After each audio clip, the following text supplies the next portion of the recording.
permasalahan yang ada di Kabupaten Flores Timur dan juga di Kabupaten Lembata sebagai wilayah dampingan proyek ICDRC ini lebih banyak kita fokus pada masalah iklim, yakni kekeringan.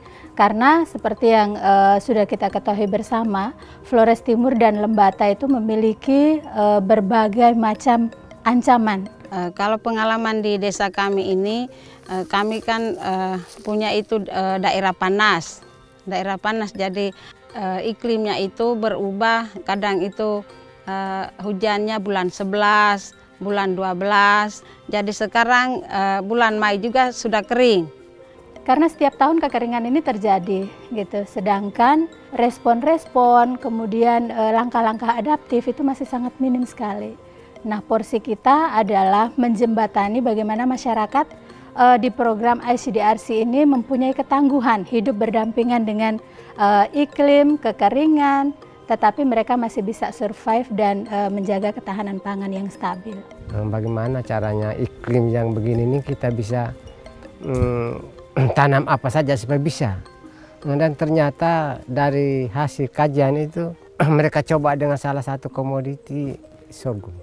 Tepat sekali untuk dibutuhkan sorghum karena sorghum mempunyai gizi sangat tinggi. Lalu karena kekeringan, hingga dari YPPS dorang kasih bibit sorghum ini sehingga kami mencoba tanam. Keuntungan besar itu sorghum adalah kekeringan juga dia bisa hidup. Di atas batu juga dia bisa hidup. Saat di dunia pertanian hanya bisa panen satu kali, tetapi dengan pemilihan jenis tanaman adaptif, kemudian pemilihan atau proses pertaniannya juga selaras alam dengan konsep pelapukan tanpa bakar itu. Nah, ini masyarakat bisa memanen beberapa kali dari satu jenis tanaman. Hasilnya cukup menjanjikan, yang berikut panen 2-3 kali dalam setahun. Nah, itu kan satu hal yang luar biasa sebenarnya. Setelah belajar menanam, mereka juga harus diajarkan untuk bagaimana cara konsumsinya, seperti pengolahan sorghum. Nah, ini juga kita harus kenalkan mereka kembali, sorghum itu bisa menjadi apa saja. Nanti hasilnya tiga produk, malnya beda. Produk yang pertama itu beras, giling untuk beras jagung, beras sorghum. Yang kedua untuk tepung, tepung itu untuk kita buat berbagai jenis kue. Dan yang terakhir itu untuk sereal sorghum, itu untuk minum. Dukungan dari program ini mereka membantu saya lalu memberikan ide dan gagasan terkait dengan membuat solar dryer. Karena solar dryer itu pertama manfaatnya untuk bisa menyimpan sorghum yang Bapak tanam, lalu untuk bisa menjemur.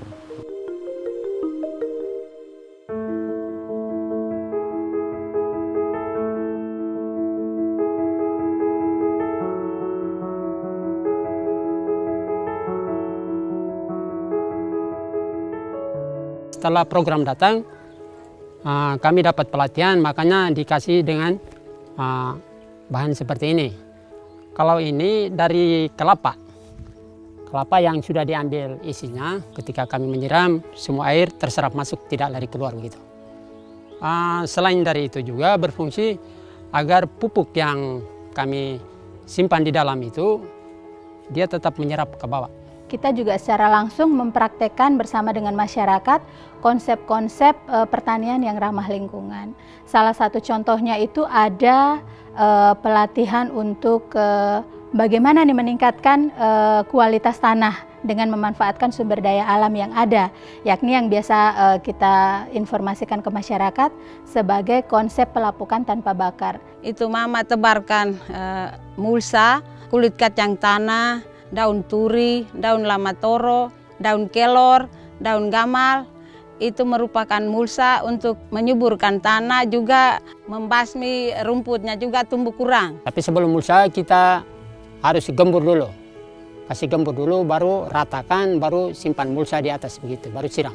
Jadi kita meningkatkan mulsa untuk permukaan tanah yang didapat dari sampah-sampah kebun ataupun sampah rumah tangga. Kalau untuk kebun pekarangan itu untuk bisa menjadi humus baru bagi tanah. Kemudian untuk tanaman pekarangan kita juga melatih bagaimana menyiapkan media tanam. Kita manfaatkan untuk menjadi media tanam di pekarangan dan bisa menghasilkan sayur untuk kebutuhan sehari-hari. Dari program ini, Mama belajar penyemprotan dengan eco farming, juga tanaman di pekarangan juga dibuat pupuk cair. Vokasi cair itu adalah campuran dari daun-daun dan ternak.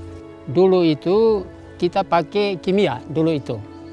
Tapi setelah program masuk, program tidak mengiyakan bahwa kami tidak boleh pakai pupuk kimia lagi. Makanya kami pakai pupuk organik sudah. Dan kita masak juga kalau pakai pupuk kimia, kau masak itu dia kuning rasanya. Kalau kau pakai itu pupuk organik, dia hijau, segar.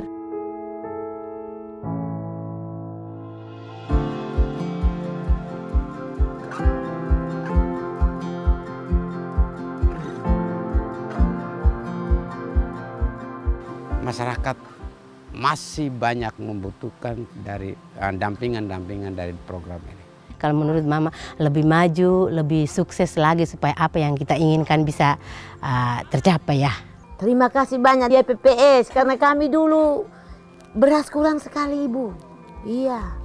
Ya, harapan kami bahwa dari program ini tetap bekerja sama dengan kami petani sayur sehingga kita ini tetap berkelanjutan terus sampai selamanya begitu. YPPS mengharapkan masyarakat benar-benar menerapkan konsep pertanian yang sudah kita share, kemudian kita dapatkan dari menggali bersama dengan masyarakat untuk mempertimbangkan keselarasan alam dalam mengelola pertanian itu terus ditingkatkan. Tidak hanya mungkin dari lingkup 8 desa dampingan kita, tetapi mungkin bisa tersebar luas di seluruh Kabupaten Flores Timur atau tersebar di seluruh Kabupaten Lembata.